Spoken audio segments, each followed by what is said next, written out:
Eventually, Lion King tried to tell us about this. It's called the circle of what? Life. So listen, the group breaking up, adjourning, doesn't even have to be a bad thing. You don't got to slam doors and flip over the chair on your way out. It could literally be you're graduating. It could literally be that you've outgrown these shoes. Not that you hate those shoes, they still might work.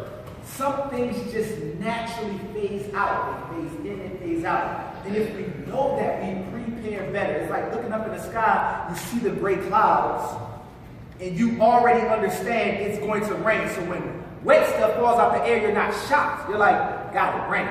Let me prep, let me stay in, let me get my coat, let me get my umbrella. Well, we get to this point, and some of us struggle with moving on. Some of us struggle letting other people go. We take it personally. Why do you have to me? And it might simply be, I can't even grow. I stay here with you. I ain't gonna grow no more though. That's family is like, here's